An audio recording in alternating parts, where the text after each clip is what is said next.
South Korea की एक 14 साल की लड़की के साथ 40 लड़कों ने जब रेप किया और उसका जब सरकार और पुलिस को पता चला तो पुलिस उस लड़की को ही ब्लेम करने लगती है कि तू खुद उनके पास गई थी। 14 साल की लड़की जिसका नाम चोय होता है, उसकी फैमिली में उसकी मम्मी तो पहले ही उसके घर से निकल गई थी क्योंकि उसका जो पापा था वो बहुत ही अब्यूजिंग वाला था और दारू वगैरह भी काफ़ी ज़्यादा पीता था, अल्कोहल बहुत ही ज़्यादा मात्रा में लेता था। तो इसलिए चोय के ऊपर वो अब्यूजिंग एक्ट करता था और उसको मारता पीटता भी था। अब चोय बहुत ही ज़्यादा परेशान रहने लगती है। जब उसकी उम्र 14 साल थी तब चोय एक रॉन्ग नंबर पर कॉल लगाती है, अननोन नंबर पर कॉल लगाती है। तो सामने की तरफ से एक लड़का उठाता है कॉल को, जो कि एक स्कूल में पढ़ने वाला लड़का था। वो उसकी कॉल को उठाता है, चोय और उसकी बातें होने लगती हैं और ये बातें काफ़ी दिनों तक पहुंच जाती हैं। काफ़ी दिन से चोय उस लड़के से बात कर रही थी। उस लड़के का नाम पार्क होता है जो चोय से बात कर रहा था। अब पार्क एक दिन चोय से कहता है कि तुम मुझे मिलने आओ, मुझे तुमसे मिलना है। तो चोय कह देती है ठीक है आ जाती हूँ, क्योंकि बहुत दिन हो गए थे बात करते करते, तो ट्रस्ट हो जाता है लड़कियों को लड़कों पे।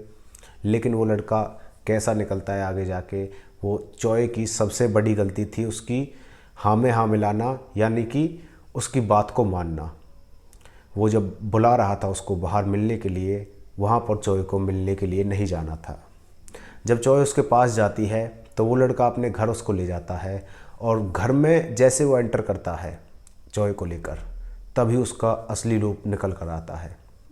वो एक लोहे की रोड उठाता है, उसको चोय के सर पर मारता है और जब चोय की आंखें खुलती हैं तो देखती है कि वो एक कमरे में वो बंद है और उसमें 10 लड़के हैं और उसका रेप करने की कोशिश कर रहे हैं।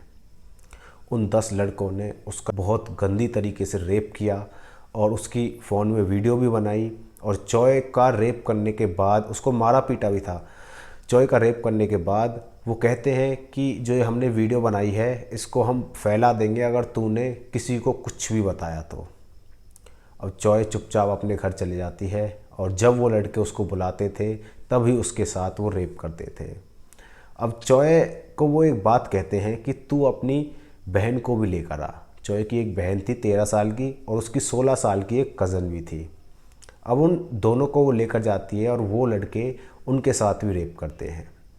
चोय ये टॉर्चर जो है वो 1 साल तक सहन करती है और तकरीबन 40 से ज़्यादा लड़कों ने उसके साथ रेप किया था। आप इमेजिन कर सकते हो उस 14 साल की लड़की का क्या हाल हुआ होगा। अब चोय फैसला करती है कि मैं ये टॉर्चर नहीं सहन करने वाली अब। तो वो क्या करती है, वो नींद की गोली लाती है और उन जो डिब्बी होती है नींद की गोलियों की, उनमें से एक गोली लेनी होती है, लेकिन चोय उनमें से बहुत सारी गोली लेकर खा जाती है और इंतज़ार करने लगती है अपनी मौत का। लेकिन तभी चोय को कोई देख लेता है उन गोलियों को खाते हुए और उसको तुरंत हॉस्पिटल ले जाया जाता है। हॉस्पिटल में जब वो उसका ट्रीटमेंट हो रहा था और ट्रीटमेंट कंप्लीट हो गया था तो पुलिस उससे पूछताछ करने के लिए आती है और पुलिस को वो सारी बातें बताती है। लेकिन पुलिस जब उस चोय की बातों को सुन के अपना रिप्लाई करती है तो क्या कहती है, पुलिस कहती है कि ये तुम्हारी ही गलती थी, तुम उन लड़कों के पास जानबूझकर जाती थी, तुम्हें मज़ा आता था इस चीज़ में। इस चीज़ को पुलिस कह रही है। आप इमेजिन कर सकते हो उस देश का कानून कैसा होगा उस टाइम पर। ये 2004 की बात है, जनवरी 2004 की बात है, जब पुलिस चोय को ये चीज़ बता रही है। अब चोय को पुलिस अपने साथ ले जाने लगती है और जो बड़े बड़े बार्स हैं, मोटेल हैं, उनमें उनको ले जाने लगती है और चोय की आइडेंटिटी इतनी सी भी वो छुपाते नहीं हैं। वो चोय को डायरेक्टली उन लड़कों से मिलवाते हैं और कहते हैं कि क्या ये लड़का था जो जिसने तुम्हारा रेप किया। चोय डायरेक्ट उनसे आमने सामने उसके खड़े होकर उनसे मिलती है। तो चोय मना कर देती है ये लड़का नहीं है। लेकिन जो वो दो, चोय के अलावा 2 लड़की और थी, उसकी कज़न थी एक तो और उसकी एक सिस्टर थी।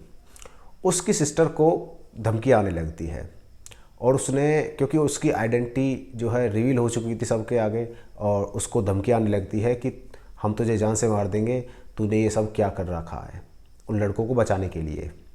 उस लड़की ने अपना स्कूल भी छोड़ दिया। अब जब वो लड़के पकड़े जाते हैं, चॉय उनको पहचान लेती है कहीं ना कहीं पुलिस के द्वारा। और हाँ, एक और बात बता दूँ आपको, पुलिस से जब चॉय कहती है कि मुझे लेडीज़ पुलिस चाहिए, तो पुलिस कहती है कि लेडीज़ पुलिस का एक काम नहीं है, उसका इस केस से कोई लेना देना नहीं है, ना ही लेडीज़ पुलिस को एक्सपीरियंस होता है इस चीज़ का। आप इमेजिन करके देखो, ऐसी सरकार हो तो न्याय कहाँ मिल सकता है। अब चॉय उन लड़कों को पहचान तो लेती है ही, अब उन लड़कों को कोर्ट में ले जाया जाता है। कोर्ट में 40 लड़कों को ले जाया जाता है और 40 में से 30 लोगों को स्कूल में भेज दिया जाता है, जो सुधारने के स्कूल होते हैं वहाँ पर साउथ कोरिया में। जैसे कोई क्राइम करके आता है बच्चा, तो एक उनको सही रास्ते पर दिखाने के लिए एक स्कूल होता है, उसमें डाल दिया जाता है 30 लड़कों को। और 10 लड़कों को थोड़ी बहुत प्रिजन होती है, और प्रिजन से वो बाहर आकर उसी स्कूल में चले जाते थोड़े दिनों बाद ही। 4 साल की प्रिजन हुई थी अगर ईमानदारी से प्रिजन में रहते तो, लेकिन 4 साल से बहुत कम टाइम में वो उस प्रिजन से बाहर निकल आए थे। अब यहाँ पर न्याय तो हुआ तो सही, लेकिन बहुत कम न्याय हुआ इसके साथ। इस लड़की ने 1 साल तक ट्रॉमा झेला। इतना बड़ा जो क्राइम है वो उन लड़कों ने किया, लेकिन उस सरकार ने उन जो लड़के हैं उनको इतनी सी भी सज़ा नहीं दी, उनको बस एक स्कूल में भेज दिया। तो दोस्तों, यही थी आज की ये वाली स्टोरी। वीडियो आपको अच्छी लगी तो वीडियो को लाइक एंड चैनल को सब्सक्राइब कर देना। मिलते किसी नेक्स्ट वीडियो में, तब तक के लिए बाय बाय।